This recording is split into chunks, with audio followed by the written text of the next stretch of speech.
안녕하세요. 라이브 정책회 2부 이승원입니다. 지난 6월 14일 미국과 이란이 사태 발발 106일 만에 종전 협상을 위한 MOU를 체결했습니다. 현재 미국과 이란은 스위스에서 대면 협상을 시작한 상태죠. 아직까지 별다른 성과는 나타나지 않고 있습니다.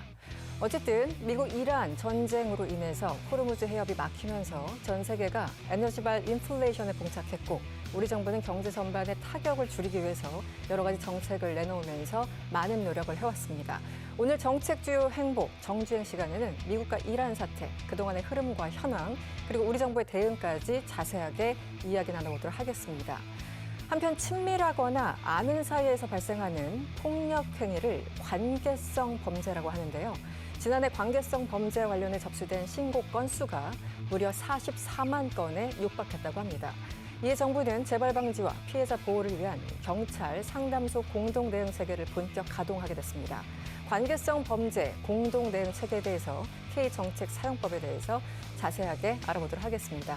네, 지금부터 이재명 대통령의 행보부터 주요 정책에 대해서 자세하게 짚어보는 정주행 시작해 보도록 하겠습니다. 네. 오늘 세 분 나와주셨는데요. 제 왼쪽에 윤현석 기자 나와 있고요. 오른쪽에 박진영 평론가 그리고 권혁중 평론가와 함께하겠습니다. 어서 오십시오. 네. 저희들 지금 상황, 네, 윤석 기자한테 좀 질문을 할 건데요. 지금 21일, 현지 시간 21일 1차 회담이 80분 만에 종료됐다고 합니다.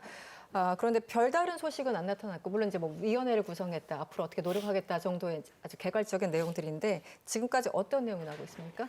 네, 일단 말씀하신 대로 양국 협상단이 대면한 것은 지난 4월이죠. 파키스탄 이슬마바드 협상에서 합의 없이 결렬된 후에 70일 만입니다.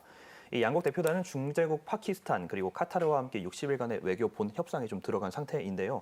양국 만났지만 협상 전망이 그렇게 낙관적이지만은 않습니다. 네. 이 시작 직전까지 이스라엘이 레바논의 친이란 세력 헤즈볼라를 좀 공습을 했고요. 네. 또 이란이 이를 문제 삼아서 호르무즈 재봉쇄하겠다 이렇게 위협하는 등 아슬아슬한 분위기 좀 조성이 됐기 때문인데요. 네. 다만 조금 전 종료된 이제 고위급 회담에서 MOU 이행 방안을 넘어서 최종 합의를 위한 이 협상 방안까지 합의했다는 소식이 잠깐 들어왔습니다. 또 이제 호르무즈 해협의 안전한 선박 통행 그리고 이와 관련된 메커니즘도 마련하기로 좀 했다고 합니다. 또 가장 중요한 거는 정치 지도자급 고위급 위원회를 설치를 해서 이란 핵 프로그램 그리고 대이란 제재 완화, 합의 검증 체계 등을 논의하는 후속 기술 협상을 이어가기로 했다는 소식이 전해지면서 조금 더 지켜봐야 될 것 같습니다. 네. 박지현 평론가님, 사실 우리 이제 전쟁이 2월 28일 시작됐고 몇 달이 흘렀지 않습니까? 그리고 아마 트럼프 대통령은 며칠 만에 끝낼 수 있을 것이라고 속으로 굉장히 기대하고 있었을 것 같은데 원하는 방향대로 가지 않았어요. 그리고 이제 경제가 사실 굉장히 안 좋아지고 있고 지금까지 상황 어떻게 보고 계십니까? 저는 결국은 양국이 국내 정치 상황 때문에 평화로 갈 수밖에 없다. 네. 이렇게 예측을 했었는데요. 네. 일단 이란 같은 경우에는 내부의 강원파, 이른바 이제 세속 정치와 신성 정치를 유지하려는 측의 이 대립이 지속적으로 있습니다. 이런 부분들이 결국은 이게 해결을 해야 되거든요.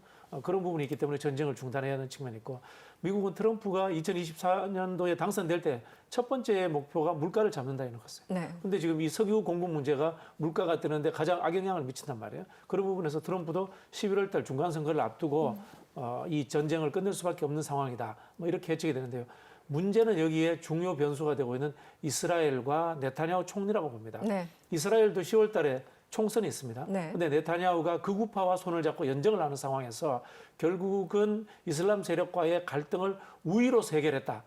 라는 하나의 그 이미지를 만들지 못하면 선거에서 이기지 못해요. 그래서 이스라엘이 결국은 이 평화의 반대 세력인 측면에 있다. 네. 결국은 미국이 이스라엘을 어떻게 핸들링하느냐에 따라서 이 협정은 제대로 진행될 것인가에 여부가 달려있다. 그렇게 보시면 될 것 같습니다. 네. 권혁중 평론가님은 지금까지 개괄적으로 어떻게 보고 계십니까? 이 전쟁 상황, 네, MOU까지. 네, 사실 지금 전쟁이 터진 이후에 사실 에너지 파급 효과가 너무 크다 보니까 시장에서는 사실 빨리 시일 내에 아마 종전이 될 거다라고 예상했던 전문가들이 굉장히 많았습니다. 근데 예상 외로 이 종전이 굉장히 좀 미뤄지고 있는 상황이다 보니까 네. 지금 세계 경제에 대한 암울한 보고서들이 계속 나오고 있죠. 물론 이제 종전 이슈 나오면서 그나마 이제는 조금씩 풀려가고 있지만 그래도 지금 뭐 유가는 다행히 지금 한 70달러 선, 80달러 선에서 좀 떨어진 상태지만 네. 그래도 그동안 워낙 고유가 상태로 있다 보니까 에너지 수급 문제, 그다음에 물가의 문제까지도 계속 이어지고 있습니다. 그러다 보니까 지금 뭐 미국이나 우리나라나 금리 인상에 대한 시그널이 이제 나올 수밖에 없는 부분이겠죠. 그래서 지금의 이제 시장 환경은 아직은 안심하기 좀 이르다라는 이제는 분위기가 연출이 되고 있고요. 그러다 보니까 조금 더 지켜보셔야 된다 이렇게 말씀드릴 수 있습니다. 네. 지난 2월에 미국과 이스라엘이 일방적으로 이란을 침공했죠. 예, 사실은 그 당시 오만에서 평화 협정이 거의 체결되는 수준이었는데 한마디로 협상 도중에 전쟁을 일으킨 겁니다. 결국은 다들 그 어떤 비용을 치르고 있다는 생각이 드는데 윤현석 기자님, 그동안 그 내용, 뭐 일지라고 할까요? 한번 정리 좀 부탁드리겠습니다. 네, 일단 또 일지를 정리하고 넘어가는 것도 좀 중요하다 보니까요. 이게 미국과 이란의 전쟁은 지난 2월 28일에 좀 발발을 했습니다. 이 이스라엘이 이란에 예방적으로 미사일 공격을 단행을 했고 미국도 대이란 군사작전을 개시를 했기 때문인데요. 이 미국 공습으로 이란의 최고 지도자죠. 알리 하메니가 사망을 했습니다. 네. 그러다 보니까 이란이 호르무즈 해협 봉쇄 그리고 중동 전역에 대한 보복 공격을 일으키면서 강대강 대치 국면으로 좀 전환이 된 겁니다. 앞서 말씀드렸지만 4월 파키스탄 중재로 미국과 이란이 2주간의 휴전에 전격 합의를 하긴 했습니다. 근데 다만 첫 종전 협상은 성과 없이 좀 끝났고요. 이후에 그 양국이 2주 휴전 만료를 하루 앞두고 협상이 결론날 때까지 우리 잠깐 무기한 휴전 연장합시다 발표하면서 기대감이 살짝 높아지긴 했습니다. 네. 다만 이제 미국이 호르무즈 해협을 역봉쇄하고 또 트럼프 대통령도 프로젝트 프리덤을 발표하면서 갈등이 좀 지속적으로 이어지게 됐습니다. 그래서 지난달까지도 호르무즈 해협에서 교전이 계속해서 일어났고요. 또 6월 초순까지 양국이 공습을 또 주고받기도 했습니다. 그러다 G7 기간이죠. 지난 11일 트럼프 대통령이 이란과의 종전 합의가 사실상 타결됐다 이렇게 시사를 좀 했습니다. 네. 그리고 14일에 전쟁 개시 106일 만에 양국이 종전 협상 MOU를 체결했다고 공식 선언을 했습니다. 이 양국 대표단 앞서 말씀드렸지만 전쟁을 좀 완벽하게 마무리 짓기 위해서 스위스에서 세부 협상 지금 진행 중인 상태입니다. 네. G7 일정이었는데 갑자기 트럼프 대통령이 베르사유 궁에서 사인을 하는 퍼포먼스를 보였습니다. 뭐 퍼포먼스라고 일부러 제가 표현을 한 건데 평론가님은 어떻게 보셨습니까? 왜냐하면 뭐 19일 날 서명한다 등등 얘기가 있었는데 굳이 G7 일정 중에 깜짝 사인을 한 이유를 어떻게 보시는지 근데 궁금합니다. 앞서 제가 말씀드린 것처럼 이제 국내 정치의 상황이 있고요. 두 번째는 이 나토와의 관계, EU와의 관계를 이야기하지 않을 수가 없는데요. 실제로 미국이 나토에게 그런 이야기를 하잖아요. 당신들 국방은 당신들이 책임져. 네. 뭐 그런 이야기를 했는데 이게 실제로 미국에서 영내 반응이 안 좋아요. 그리고 11월 선거에도 영향을 미칠 수 있는 상황으로 갑니다.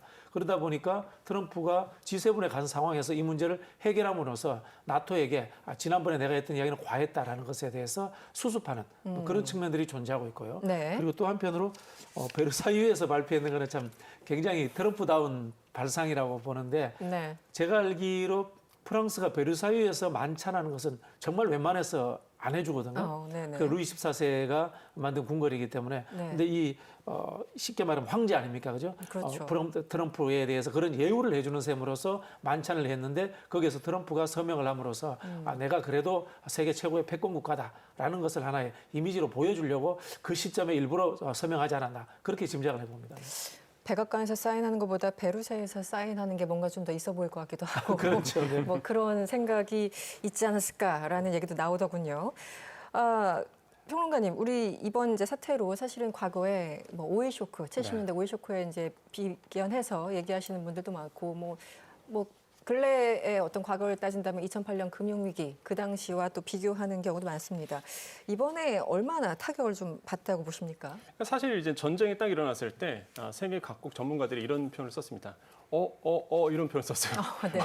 너무 길어지는 거예요, 생각보다. 네. 이러면 안 되는데 왜 그러냐면 호르무즈 해협 봉쇄 때문에 그렇거든요. 이 이란이 계속적으로 그동안 분쟁 지역이 있었을 때 네. 한다 이러고서는 사실 호르무즈 해협 봉쇄까지는 안 한 갔었습니다. 번도 없었죠. 네, 근데 이번에 봉쇄를 실제 들어간 거예요. 그러다 보니까 각국에 있는 이 걱정거리가 바로 원유 공급이었거든요. 실제 이 호르무즈 해협 같은 경우에 전 세계 원유의 30% 물동량이 여기서 움직이고요. LNG 같은 경우에도 한 5분의 1이 여기서 또 움직입니다. 무엇보다 이제는 유가가 오르면 물가에도 영향을 주다 보니까 미국도 마찬가지였고 모든 나라들이 이 부분에 대해서 이제 고민을 할 수밖에 없는 부분이었죠. 그래서 세계은행은 이런 평가를 썼죠. 현대 산업사에서 가장 심각한 에너지 안보 위협이 될 수 있다. 이렇게 표현하기도 했었고요. 네. 또 한 가지 이제 국제 에너지 기구도 마찬가지입니다. 한 3월 달쯤에 이런 또 표현을 썼었어요. 이러다 가다가는 과거의 그 금융위기 때보다 더 심각한 상황이 올 수도 있다. 이런 또 표현도 했었거든요. 네. 그러다 보니까 지금 오일 쇼크, 1970년대 있었던 오일 쇼크 이후에 가장 큰 또 쇼크가 올 수도 있다. 아니면 그것을 더 넘어설 수 있다라는 우려감이 그렇게 굉장히 팽배가 됐었고 깜짝 놀랐던 게 뭐 100달러, 국제오일가 100달러 넘어가고 뭐 심지어 120달러 넘어가고 이랬었거든요. 네. 물론 지금 이제 종전 MOU 이슈가 나오면서 서부 텍사스주 같은 경우가 한 80달러 안팎에서 움직이고 있습니다. 그래서 그나마 조금 안정이 되고 있지만 그래도 이제는 유가에 대한 이게 결국 물가에 영향을 주고 물가에 영향을 주면 결국에는 각국 정부는 물가 잡기 위해서 금리를 올릴 수밖에 없는 이렇게 이제 시그널이 가거든요. 네. 그래서 지금 상황에서도 지금 이런 그 오일 네. 이런 국제 유가가 시장에 큰 영향을 미치고 있다. 아직 해결은 되지 않고 있다라고 표현해 볼 수 있습니다. 최근에 한국은행 신현순 총재도 네. 이 물가에 대해서 굉장히 그 경고하는 그런 발언을 했었죠. 네, 알겠습니다. 미국 이란 전쟁으로 우리나라도 비상 상황에 돌입했죠. 정부는 우리 경제 전반의 충격을 최소화하기 위해서 노력해 왔는데요. 관련해서 이재명 대통령 발언 듣고 오겠습니다. 비상 상황에는 그야말로 비상한 대책이 필요합니다.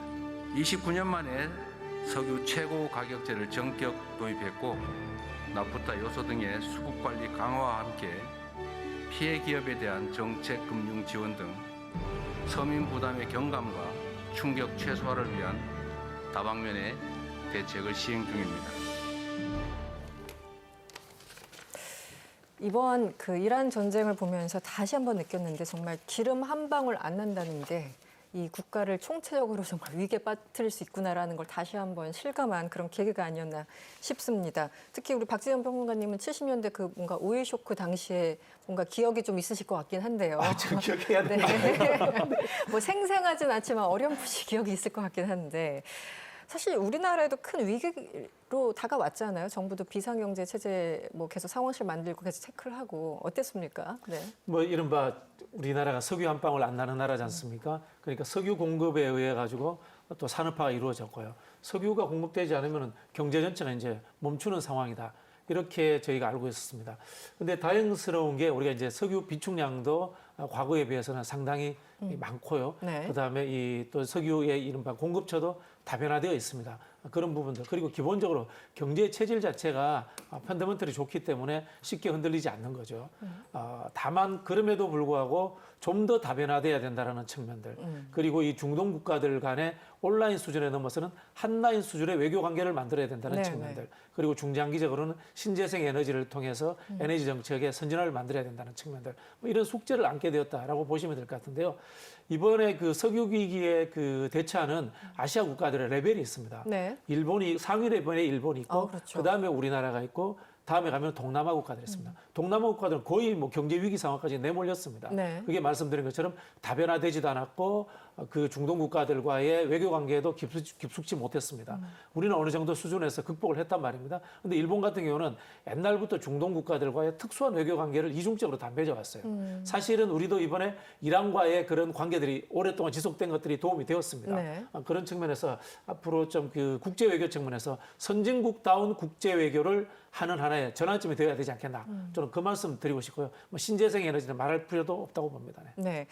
네. 이번에 다시 한번 느낀 게 에너지 그 확보를 위해서 모든 국가들과 다 친해야 되는구나. 외교라는 게 이렇게 작동을 해야 되는구나. 그래서 실제 이재명 대통령이 특사 계속 파견하지 않습니까? 중동 지역에 이란에도 파견을 하고 그런 것들이 상당히 도움이 됐던 것 같습니다. 네. 네, 아까 말씀드린 것처럼 과거에는 이제 외교가 온라인 외교입니다. 냉전 시대에는. 근데 지금은 냉전이 해체됐기 때문에 개별 국가 간에 한라인 외교가 만들어져야 되는 거고요. 일본이 이 와중에서 적대적이었던 러시아와 관계를 트는 걸 보고 깜짝 놀랐습니다. 네, 사실 그거 배워야 될 대목이에요. 네. 네, 위기 순간에.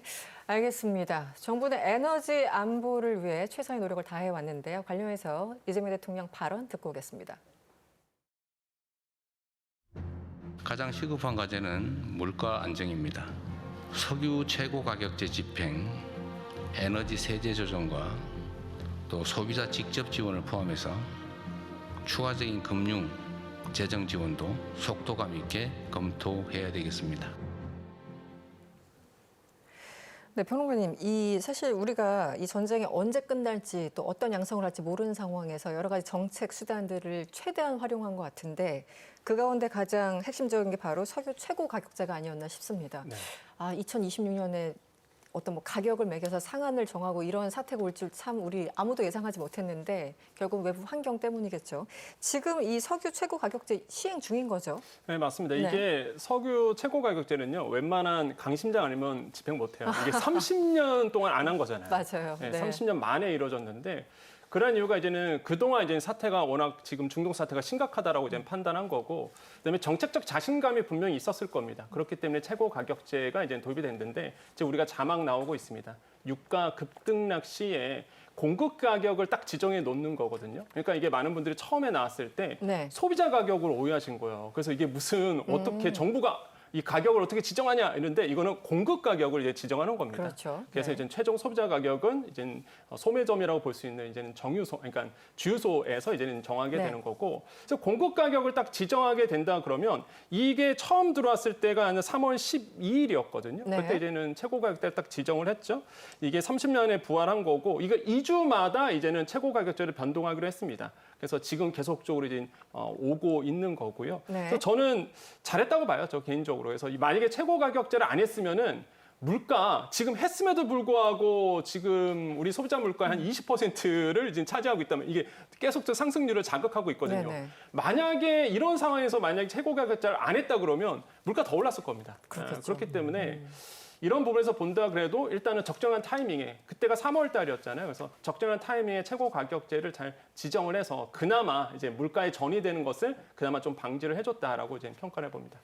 저도 처음인 것 같아요. 매주마다 기름 넣을 때마다 원 단위까지 확인하면서 이렇게 매일매일 가격을 비교하는 제 스스로의 모습에 참 놀랐는데요. 이 밖에도 이 공공기관 2부제, 뭐 민간자 5부제도 계속 시행을 해왔습니다. 네, 그럼요. 예. 지금 아마 대표적인 변화가 이제 소비자분들 입장에서 본다 그러면 일단 공공기관 2부제 같은 거라고 말씀드릴 수 있겠고, 그다음에 네. 공용주차장 5부제.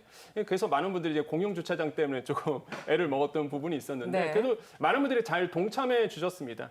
그러다 보니까 왜냐하면 에너지 가격이 너무 치솟다 보니까 좀 어려웠잖아요, 사실. 너무 고유가 상태였고 이 기름값이 폭등하다 보니까. 그래서 이제 많은 시민분들께서 이제 동참해 주셨고, 물론 이제 공무원들도 이제 같이 동참해 줬고요. 네. 지금 보시면 아시겠지만 원유 위기 경보 3단계 경계 발령이 4월 2일에 됐었습니다. 그러다 보니까 공공기관 2부제 들어갔죠. 공용주차장 5부제 이런 차량 운행 제한이 이제는 들어오게 되는 거고, 민간 같은 경우는 자율 5부제 이렇게 했습니다. 물론 이제는 전기차는 좀 빠졌었어요. 그래서 그렇죠. 제가 네. 전기차였는데 아, 그나마 네네. 그래도 공공기관 들어갈 때 좀 그 편했었습니다. 차이가, 하지만은 만약에 저도 만약에 뭐 휘발유나 경유였으면 당연히 이제 저는 동참했을 거라고 보여지고요. 네. 그러다 보니까 이렇게 국가가 어려울 때 많은 시민들과 그냥 많은 분들이 함께 동참해줬던, 아마 이번 중동 전쟁이 끝난다 그러면 역사 기록 책에 아마 한 획을 긋지 않았을까, 저는 그렇게 생각을 해봐요. 그렇게 의미부를 하시는군요. 네, 그래서 네. 그때 그 당시에 뭐 이런 표현도 쓸 수 있겠죠. 우리 선조들이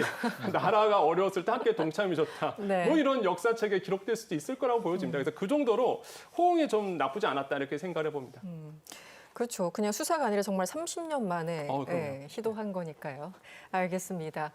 전 세계적인 에너지 위기 상황에 국가적 대응 역량을 결집하기 시작했죠. 민간의 참여도 마련됐었는데요. 관련해서 대통령 발언 듣고 오겠습니다. 에너지 절약 노력의 범사회적 확산을 위해서 필요하면 자동차 5부제 또는 10부제 등 다각도의 수요 절감 대책을 조기에 수립해 주시기 바랍니다.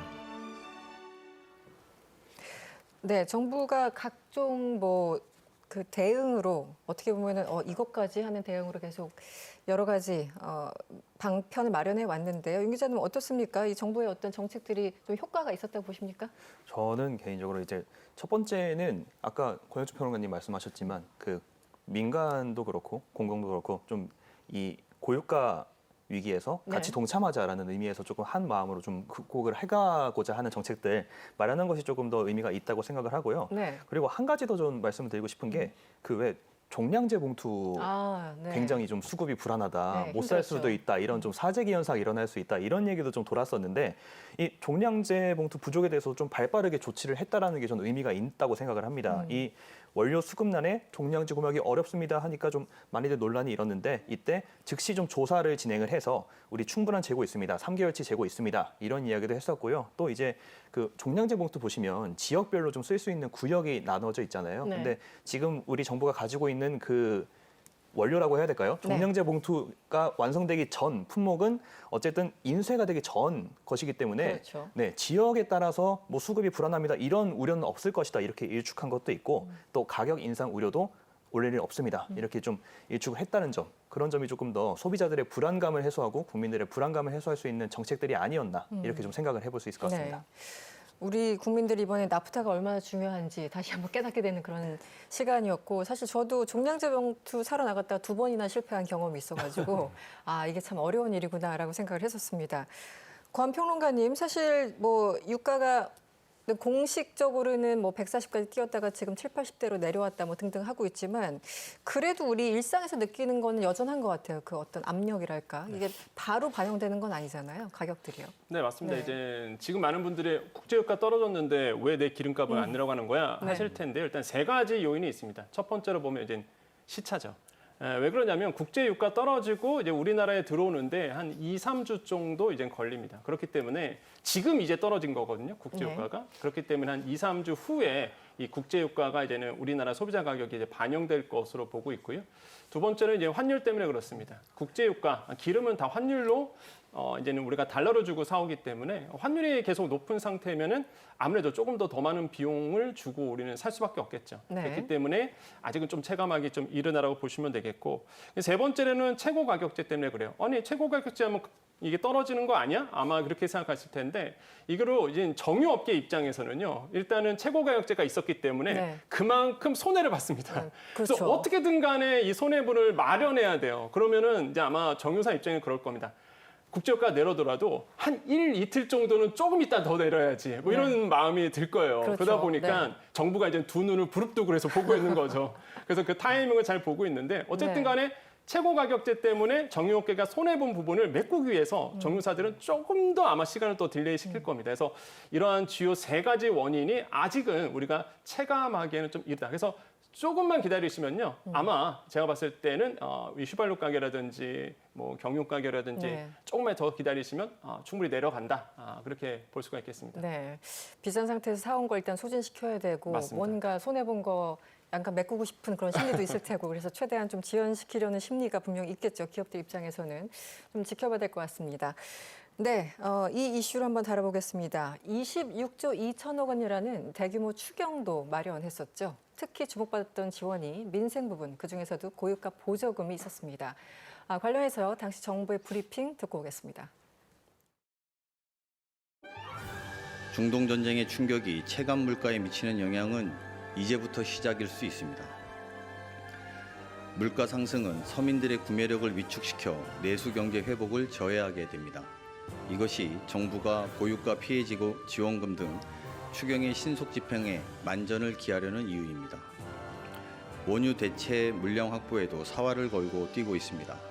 5월 중에는 작년 월 평균 도입량의 87% 수준인 7,462만 배럴을 확보해 수급 차질에 대해 크게 우려하지 않아도 될 전망입니다. 더불어 미주, 아프리카 등으로부터 물량을 추가 확보하면서 중동산 의존도를 기존의 69%에서 56%로 13% 낮추었습니다. 네, 고유가 피해 지원금 1인당 최대 60만 원이었는데요. 당시에 이게 나한테 지원이 되는지 안 되는지 많은 사람들이 궁금해서 한 번씩 다 그 카드 앱에 들어가고 나는 아니다.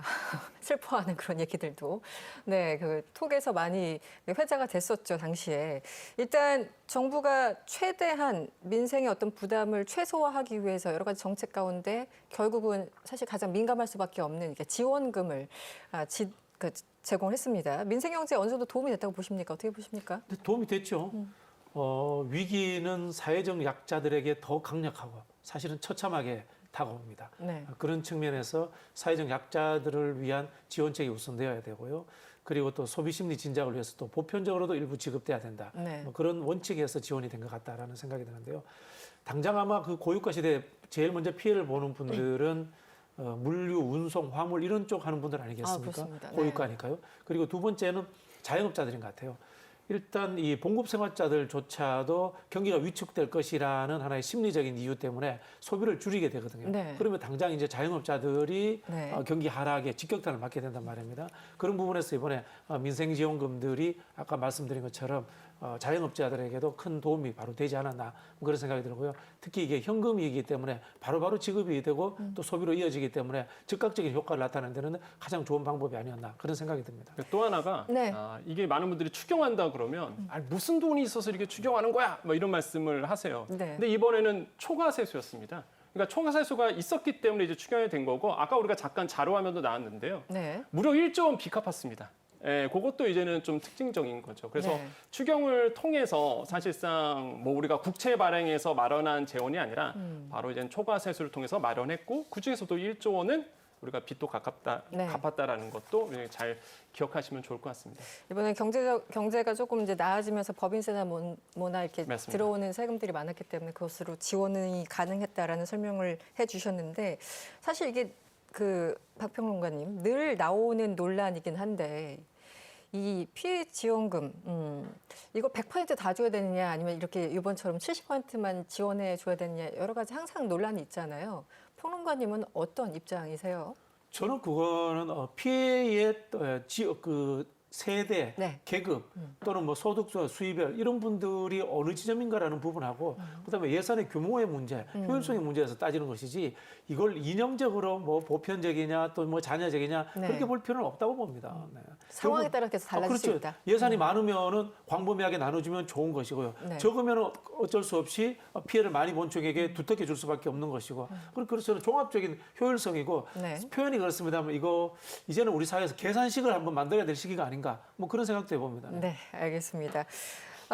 윤 기자님, 이 기업들을 위한 지원도 별도로 마련됐었는데 어떤 내용인지 좀 짚어주시죠. 네, 일단 그 원유 도입 차질이라는 게 이 산업 생태계 전반을 위협하는 그런 위험 요소지 않습니까? 네. 그러다 보니까 특히 또 이제 석유화학의 쌀이다 이런 표현이 있는 나프타 수급 불안이 굉장히 심각을 했습니다.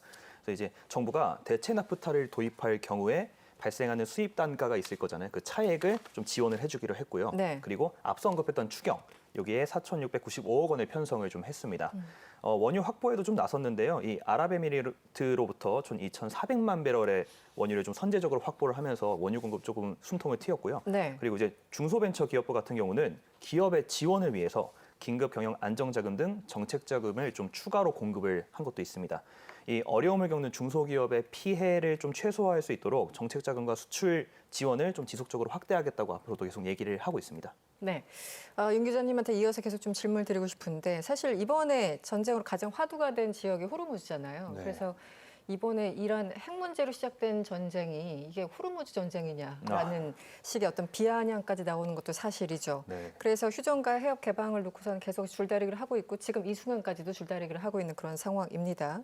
그래서 우리 많은 선박들이 묶여 있었어요. 네, 맞습니다. 그래서 우리 지도를 보면 거기 완전히 몰려 있는 그 트래픽 그 지도를 맞습니다. 많이 볼 수 네, 네. 있었는데 우리 선박들을 위해서 우회 항로 운영도 지원을 해왔죠. 그렇습니다. 이 전쟁으로 봉쇄된 호르무즈 해협이 아닌 그 홍해를 통해서 네. 국내 원유를 우회 운송을 좀 지원을 하기로 했습니다. 이 사우디아라비아의 얀부항이라는 곳이 있는데요. 네. 이 얀부항이 일일 최대 500만 배럴을 처리할 수 있는 그런 항이라고 합니다. 그래서 이 한국 선박의 홍해 원유 운송을 좀 4월 달에 첫 우회를 시작으로 해서 이달까지 좀 꾸준히 이뤄지고 있는 상황이고요. 이 아까 잠깐 말씀하신 게 우리 선박들 지금 호르무즈에 묶여 있다 이런 말씀하셨는데 네. 그 종전 합의에 따라서 그 한국 선박 두 척이 방금 그 호르무즈 해협을 통과를 했습니다. 통과했다. 예, 네. 그래서 종전 합의 이후에 한국 선박이 호르무즈 해협을 빠져나오는 첫 사례가 되겠고요. 또 이제 이로써 호르무즈에 좀 발이 묶여 있는 우리 선박은 22척이고 또 한국인 선원은 모두 135분이 되겠습니다. 네.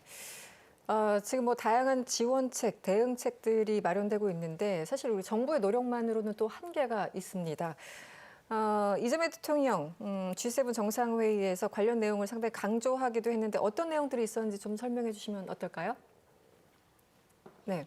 어느 아, 분께서 네. 하실까요? 네. 우리 윤 기자님한테 계속 부탁을 좀 드릴까요? 네, 일단 네. 제가 좀 간략하게 왜냐하면 평론가분들도 하실 말씀이 굉장히 많으실 많으실 텐데 테니까. 지금 참고 계세요. 맞습니다. 네, 제가 네. 너무 또 점유하면 좀 그렇기 때문에 네. 일단 이재명 대통령 G7 정상회의 두 번째 세션에서 말씀하셨던 게 그 중동 전쟁 이후에 에너지와 그 핵심 광물 공급망 회복을 위해서 우리 국제사회가 다 같이 협조를 좀 해야 된다, 협력해야 된다 네. 이런 걸 굉장히 강조를 했습니다. 또 메르츠 독일 총리와의 정상회담에서도 네. 이 양 정상이 좀 언급을 했던 게 호르무즈 항행 재개 그리고 중동 상황이 좀 조속하게 좀 안정돼야 한다 이렇게 좀 뜻을 모았다고 전해졌습니다. 네, 알겠습니다.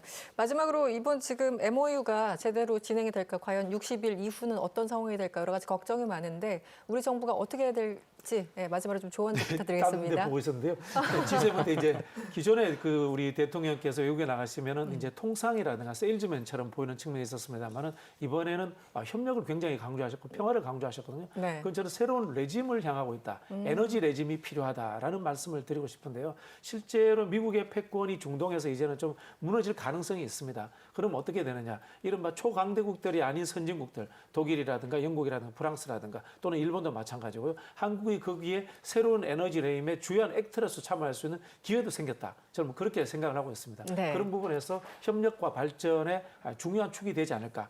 그런 기대를 해봅니다. 네. 네. 이란 전쟁 이후 지금까지 국제사회의 어떤 환경과 그리고 우리 정부의 대응이 어땠는지 정중해서 함께 풀어봤습니다. 지금까지 도움 말씀 주신 윤현석 기자, 박진영 시사평론가 그리고 권혁준 경제평론가와는 여기서 인사를 드리겠습니다. 고맙습니다. 네, 다음 순서는 오늘의 주요 정책 소식입니다. 함께 보시죠.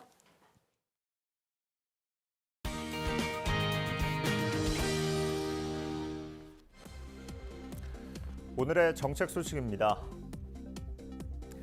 이란이 종전 합의를 위해 여전히 미국과 후속 협상에 관여하고 있다는 외신 보도가 나왔습니다. 앞서 트럼프 대통령이 협상 변수로 떠오른 레바논 사태와 관련해 압박 수위를 높이자 이란 측이 협상장을 떠난 것으로 전해졌습니다. 이재명 대통령이 정치의 목적은 나라의 운명과 국민의 삶을 책임지는 것이라고 밝혔습니다. 이 대통령은 작은 차이를 넘어 힘을 모아달라며 국내 정치 갈등을 염두에 둔 듯한 발언을 했습니다.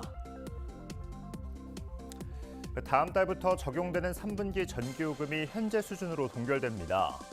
한국전력은 3분기에 적용할 연료비 조정 단가를 현재와 같은 수준인 킬로와트 시당 5원으로 유지한다고 밝혔습니다. 월 평균 임금이 500만 원 이상인 근로자가 관련 통계 작성 이래 최대치를 기록했습니다. 국가데이터처에 따르면 석 달간 월 평균 임금이 500만 원 이상인 근로자는 지난해 하반기 기준 371만 3천 명으로 집계됐습니다. 금융당국이 지난해 해킹으로 고객 정보가 대규모로 유출된 롯데카드에 대해 본격적인 제재 절차에 나섭니다. 금융위원회는 오는 25일 금융감독원과 롯데카드 관계자를 불러 첫 안건 소위를 열고 다음 달 제재 수위를 결정할 계획입니다. 지금까지 오늘의 정책 소식 전해드렸습니다.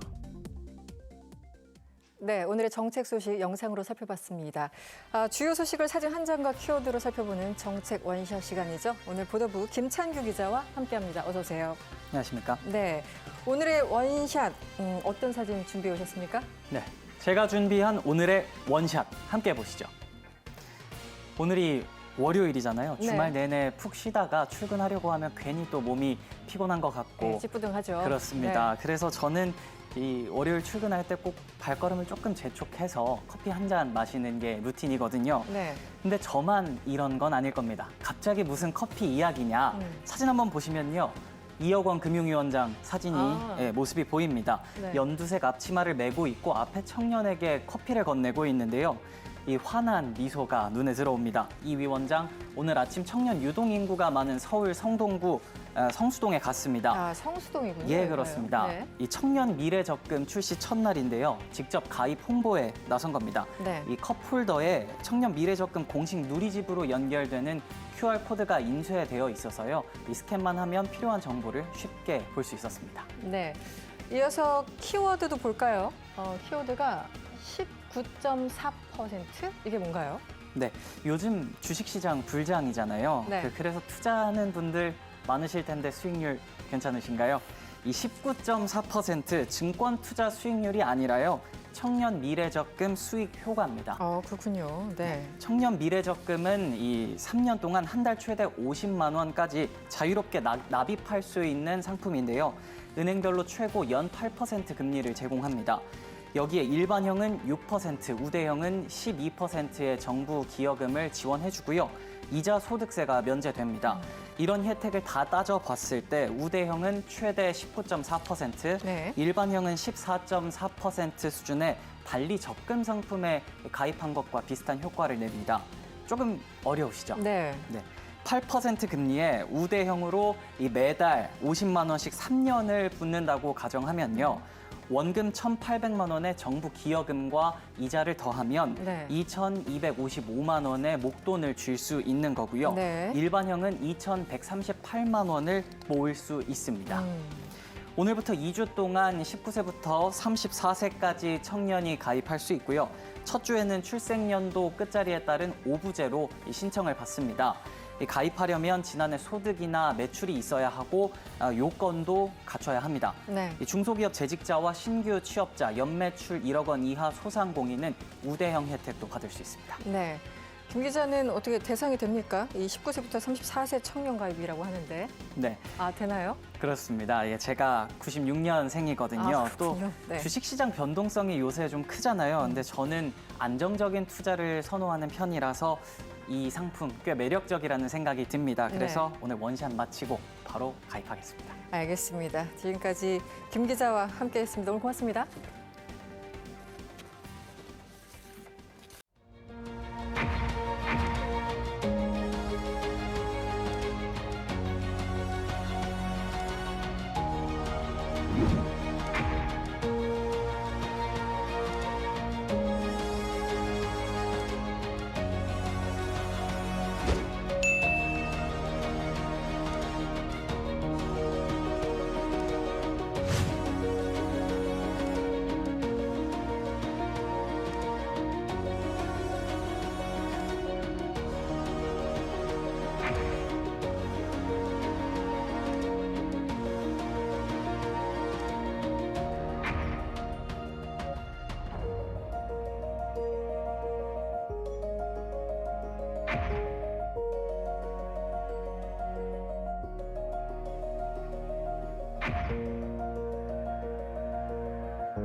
가족, 연인, 지인 이렇게 가까운 사이에서 일어나는 범죄, 한마디로 관계성 범죄가 점차 늘어나고 있습니다. 성평등 가족부와 경찰청이 관계성 범죄 재발을 막기 위해서 공동 대응 체계를 구축했는데요. 오늘 이 얘기 자세하게 살펴보도록 하겠습니다. 네, 제 옆에 손정혜 변호사님과 함께합니다. 어서 오세요. 안녕하세요. 네.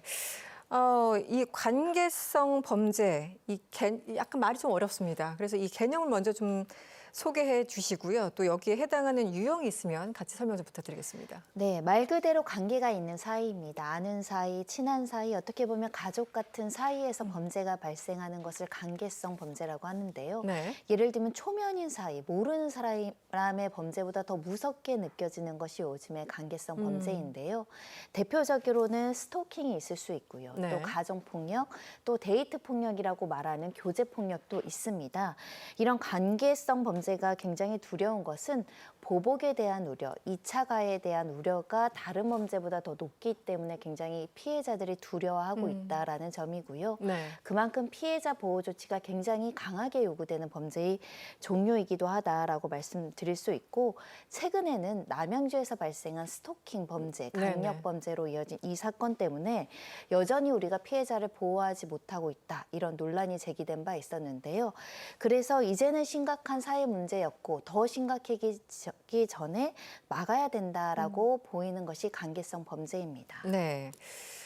사실 이게 말씀하신 것처럼 초면에 가서 모르는 사람이 범죄를 일으켰을 때 이건 뭐 바로 그냥 신고할 수 있는데, 아는 사람, 뭐 친구였던 사람 혹은 뭐 애인이었던 사람, 이런 사람들이 뭔가 안 좋은 행위를 하면 이게 관계 때문에 말 그대로 바로 경찰서 신고하기가 어려운 경우가 있잖아요.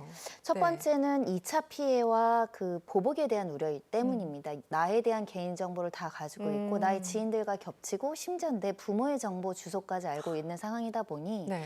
보복을 한다고 한다면 모든 것이 오픈된 상태에서 당할 수 있을 것이라는 두려움이 있는 것이고요. 그게 가장 크고. 두 네. 번째로는 그 관계성 때문에 예를 들면 양가함정이라고 해서 범죄에 대한 거는 처벌을 원하지만 또 이 개인에 대한 어떤 감정이 남아있는 상황에서 쉽게 처벌까지 가지 못하는 경우도 있을 수 있고 네. 또 이런 관계에 대해서 내가 그동안 용인해 왔던 점에 대한 죄책감, 상실감, 고립감이 커서 네. 쉽게 용기를 못 내는 경우들도 있고요.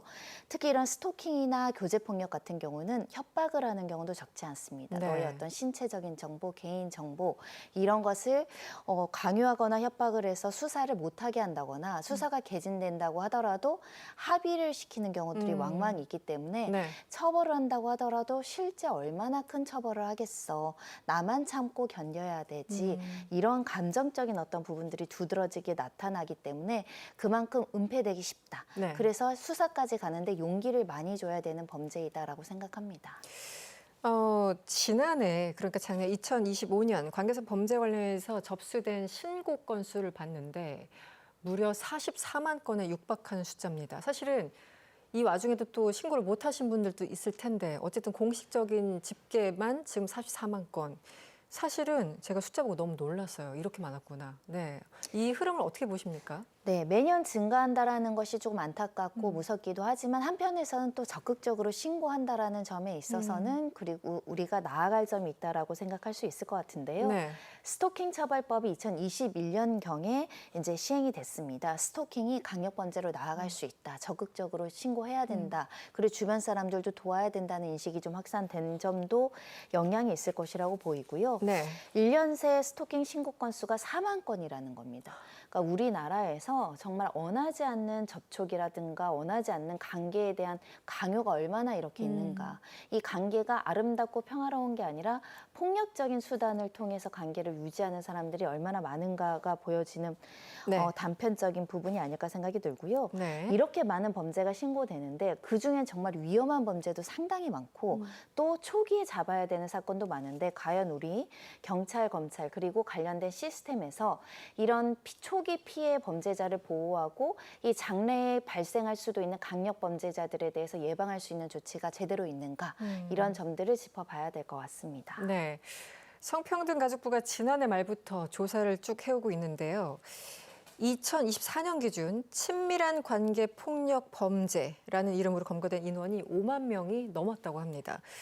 그런데 자세히 뜯어봤더니 이것도 통계를 좀 잘 내야 될 것 같은데 살인이나 치사의 경우 굉장히 심각한 그 범죄의 경우 이 가해자 연령대가 고령자 비중이 높았다고 하는데요. 이게 어떤 의미가 있을까요? 일단은 전 연령 포함해서 이런 관계성 범죄가 발생하고 있다라는 점인데요. 특히 이 관계성 범죄, 스토킹이라든가 가정폭력, 교제폭력이 나아가서 이 강간이라든가 치사, 살인까지 가는 경우를 왕왕 봤잖아요. 네네. 이렇게 강력범죄로 진화 발전하는데 중장년, 노년층의 범죄율도 적지 않고 오히려 통계적으로도 굉장히 높다는 겁니다. 일단은 첫 번째 말씀드리고 싶은 것은 초기 대처가 제대로 되지 않은 가해자들. 네. 그러니까 경미하게 선처받고 경미하게 처벌받다 보니까 피해자에 대한 그 폭행의 강도가 이제 높아지기 시작하는 거죠. 범죄의 강도가 높아지다가 결국 치사, 살인까지 이어지는 경우들이 있다. 결국 상습범으로 굳어졌고 이 상습범들의 범죄의 의식이 계속 약화됨으로 인해서 결국은 목숨까지 빼앗는 일이 생긴다는 것이고요. 네네. 특히 중장년, 노년층이 가지고 있는 심리적인 특징 중에 하나가 네.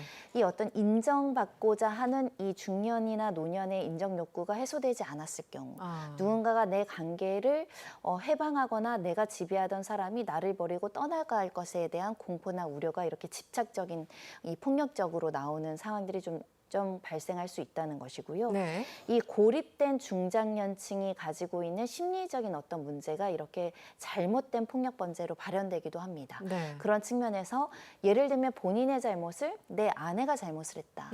이렇게 이제 치안하다 보면은 옆에 있는 사람을 공격하기 쉽다라는 것이죠. 네네. 그만큼 이렇게 초기에 폭력 사건이 발생했을 때 분리해서 적극적으로 이것이 강력한 범죄라는 인식을 심어줘야 되는데 과거에 우리 기성세들이 가지고 있는 폭력에 대한 좀 선처하는 의식, 네. 이 사회적으로 관대한 의식, 가정폭력에서 개입하지 않으려던 기존의 시스템 이런 것들이 수십 년간 발전되어 왔지만 이 나이 드신 분들을 이제 바꾸기가 좀 부족했던 측면에서는 지금이라도 사소한 가정폭력이라도 중대한 범죄다 이런 걸 인식해 주는 게 그래서 중요한 것 같습니다. 네.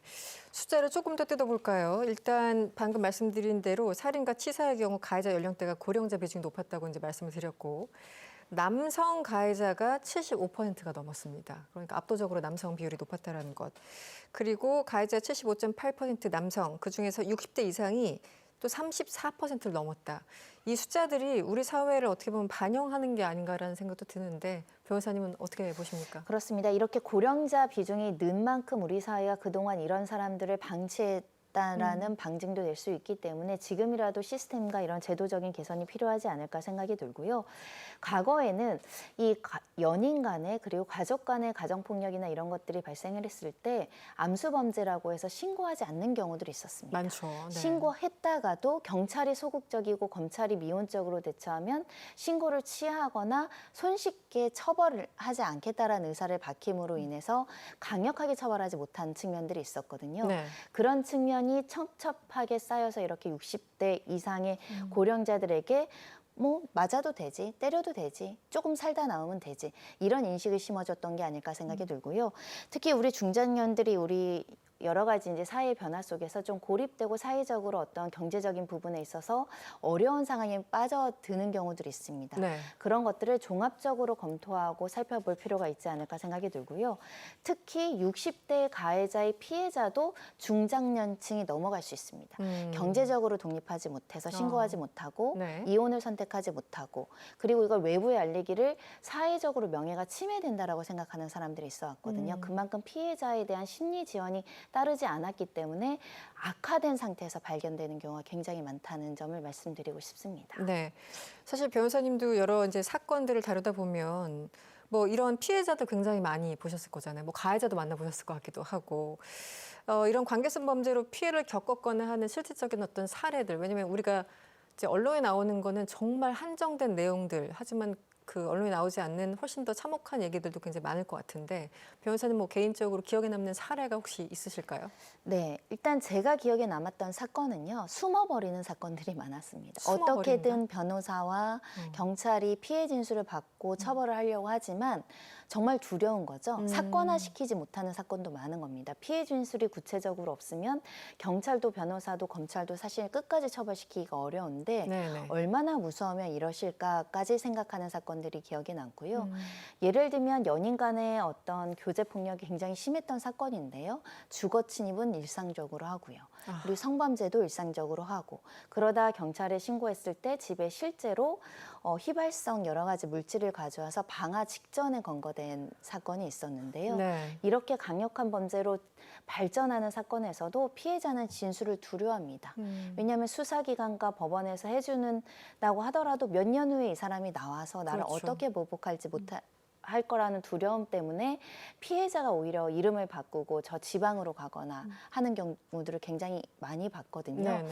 그런 만큼 왜 신고를 안 했어요? 왜 늦게 신고했어요? 라고 누군가는 쉽게 말할 수 있지만 당사자들이 가지는 고통은 내가 피해를 안 입으면 내 가족이 받을 수도 있다는 두려움이 있기 때문에 네. 특히 내가 이렇게 신고를 하고 숨고 이 사람을 피해서 살면 경제 활동을 못 한다는 어려움이 아, 있거든요. 그렇죠. 그러니까 네. 생계를 잃을 수 있다는 두려움 때문에 신고가 늦어지는 경우도 있어서 그런 사건들이 참 가슴이 아팠습니다. 네.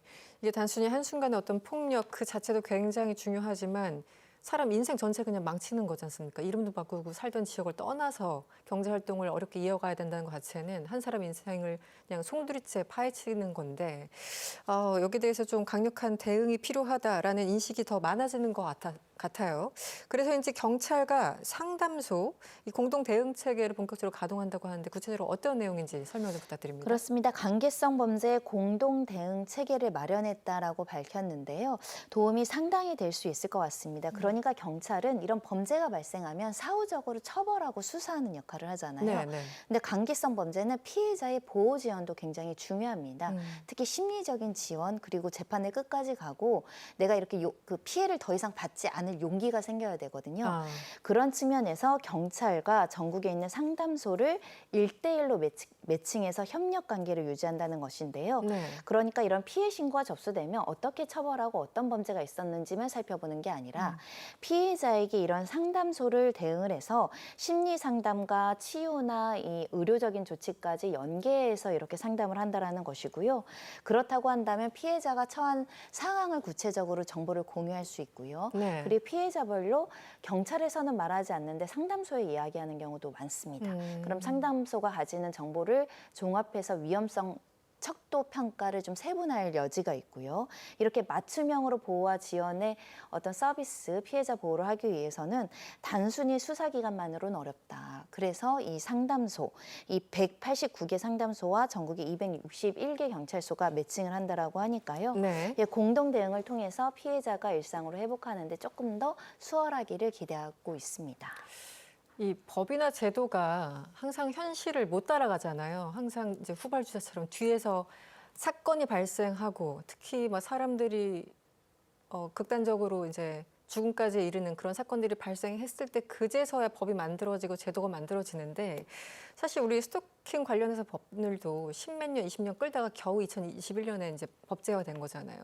그리고 지금 이 설명을 듣다 보면 아니 이런 피해가 한두 번이 아니었는데 왜 이제야 이런 제도를 만드는 거지? 좀 답답한 생각이 많이 들어요. 왜 그렇습니까? 그렇습니다. 살릴 수 있는 생명이 있었음에도 불구하고 처음에는 스토킹 방지법도 스토킹이 너무 애매하다라고 법률적인 논쟁을 많이 했었죠. 네. 애매모호한 추상적인 걸로 처벌할 수 없다. 네. 하지만 스토킹 방지법이 시행이 되니까 전국 각지에서 스토킹 피해가 접수가 되고 그중에 또 대처를 잘못해서 또 강력범죄의 피해가 발생하기도 그렇죠. 했지만 네. 그래도 여러 가지 그런 법을 만들고 많은 피해자들이 보호를 받았다라고 생각합니다. 그만큼 법은 앞서가는 범죄자들을 따라가지는 못하더라도 이 선제적으로 의지와 여러 가지 이제 예산을 가지고 있는 이 책임자들이 노력을 하면 만들고 보호할 수 있다는 점을 이번에도 확인할 수 있지 않을까 생각이 들고요. 네. 다만 항상 현실에서 부족한 건 예산과 인력과 시간입니다. 그렇죠. 전국에 너무 많은 범죄가 발생을 하고 너무 많은 범죄자들이 법을 교묘하게 빠져나가려 하고 있고 피해자를 보호하는 체계는 약하다 보니 피해자는 자구책을 마련하고 그냥 숨고 도망가고 가해자는 그걸 알고 약한 피해자를 쫓아다니고 네. 협박하고 수사 못하게 하고 이런 것들이 이제 반복되고 있는데요.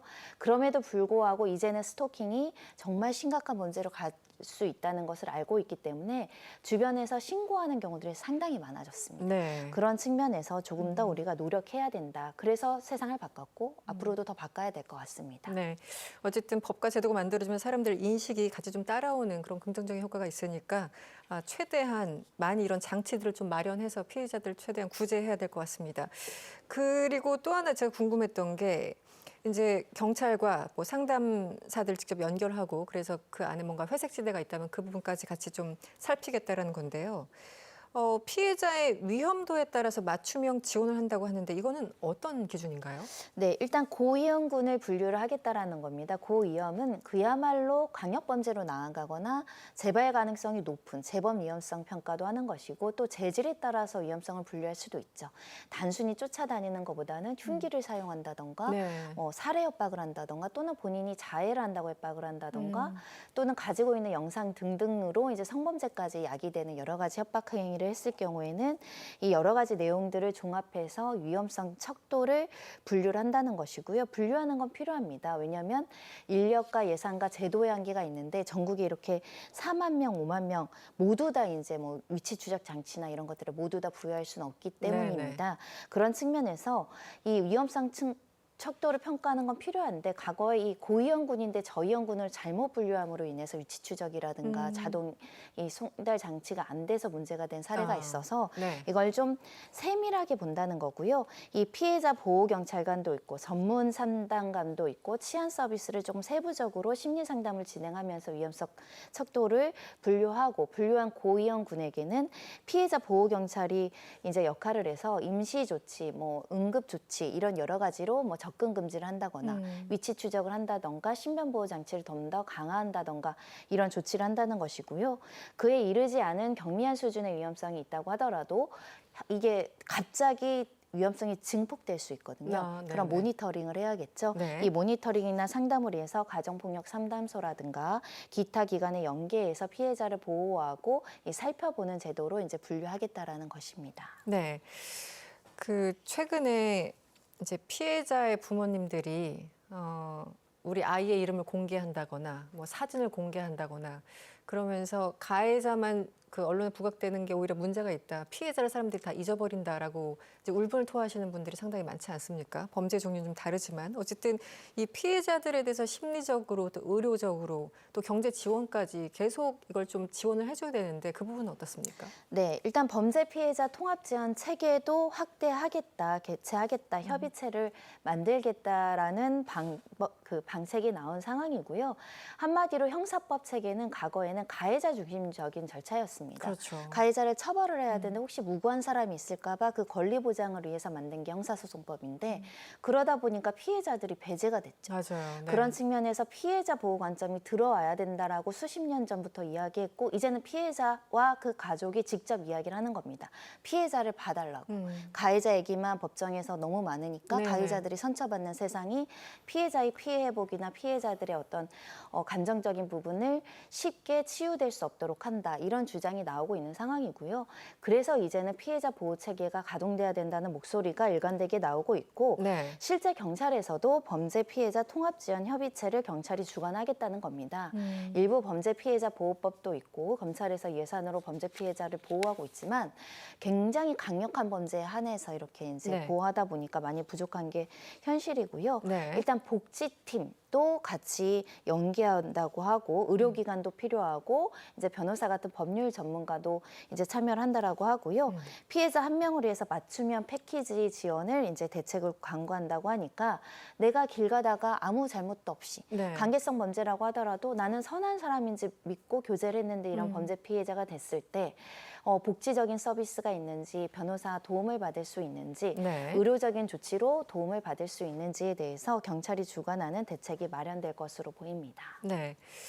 마지막으로 이 질문도 드리고 싶습니다. 경찰청과 법무부가 스토킹 범죄 가해자에 대해서 즉시 위치를 파악해서 대응할 수 있는 시스템을 마련하기로 했습니다. 올해 12월까지 연계 시스템을 완료한다는 계획인데 사실 뭔가 그 피해자들 이제 보호하기 위해서 어떤 뭐 위치, 물론 이제 가해자 위치도 중요하지만 피해자 위치도 중요하지 않습니까? 그래서 위치 파악하는 어떤 시스템들이 어느 정도 구축돼 왔다는 걸로 인식하고 있었는데 그래도 많이 부족하잖아요. 올해 12월까지 어떤 대책을 마련하겠다는 건지 궁금합니다. 그러니까 경찰청과 법무부가 이제 다른 것이요. 내가 스토킹 피해자라서 위치 추적 관련해서 뭔가 문제가 생겼을 때 112에 신고하면 그 위치 추적 정보는 법무부가 관할하고 있었던 겁니다. 네네. 왜냐하면 위치 추적과 관련한 법률에 대한 관장 부서는 법무부다 보니까 두 개 이원화된 체계로 이제 수사나 이런 신고를 담당하다 보니 실시간으로 추적되기가 좀 한계가 있었다라는 지적이 있었고요. 네. 그런 만큼 이 두 정보가 실시간으로 공유되도록 공유 체계를 굉장히 강화시키겠다라는 것이고요. 네. 각각 운영되는 시스템을 실시간으로 정보를 공유하는 체계로 구축을 하고 여기에 예산을 한 40억대 이제 배정을 해서 시스템을 개선을 한다는 겁니다. 네. 그렇다고 한다면 112 신고해서 경찰이 출동했을 때 법무부가 가지고 있는 위치 추적 장치를 하고 있는 범죄자의 정보를 실시간으로 공유할 수 있는 효과가 있는 것이고 네. 그만큼 범죄를 예방하거나 이 도망가는 사람을 찾는 데는 훨씬 더 효과적일 것이라고 보이는 것이고요. 결국 현장 대응력을 강화하기 위해서 이 스토킹 위치 추적 장치 부착을 경찰 그리고 법무부가 실시간으로 서로 협조하면서 공유하겠다라는 방침입니다. 네. 네, 관계성 범죄 급증하고 있고 여기에 대해서 정부가 대책을 마련하고 있다고 합니다. 많은 좀 관심이 필요하고 앞으로 더 많은 예산도 필요하고 그런 과정들이 아닌가라는 생각이 듭니다.